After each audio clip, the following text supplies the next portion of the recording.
قرآن میں جا بجا کر دیکھا جائے، پردے کے متعلق دیکھا جائے تو 7 جگہ قرآن میں اللہ نے پردے کا حکم دیا ہے،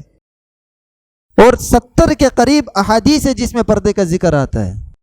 کہیں اللہ نے فرمایا یا ایھا النبی قل لازواجک و بناتک و نساء المؤمنین یدنین علیہن من جلابیبہن، اے نبی اپنے گھر والوں سے کہہ دیجئے، مسلمان عورتیں سے کہہ دیجئے چادر لیا کرے باہر نکلتے وقت، پردہ کیا کرے۔ صحابہ سے فرمایا کہ جب آپ نبی کے گھر جاؤ، ازواج مطہرات سے کوئی بات کرنی پڑی تو پردے کے پیچھے سے کرنی ہوگی۔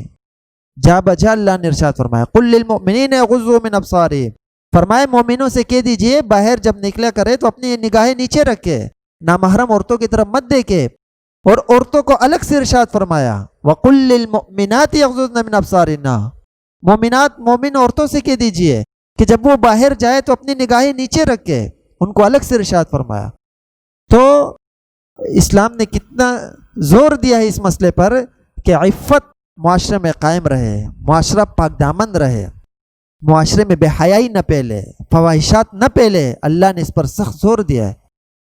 کیونکہ ظاہر ہے جب معاشرے میں یہ برائیاں پھیلے گی تو وہ معاشرہ تباہ ہو کے رہ جائے گا۔ جس معاشرے میں برائیاں، فواہشات، منکرات، زنا عام ہو جائے، وہاں سے پھر انسانیت رخصت ہو جاتی ہے، وہاں پھر انسانیت ہی ختم ہو جاتی ہے اس معاشرے سے۔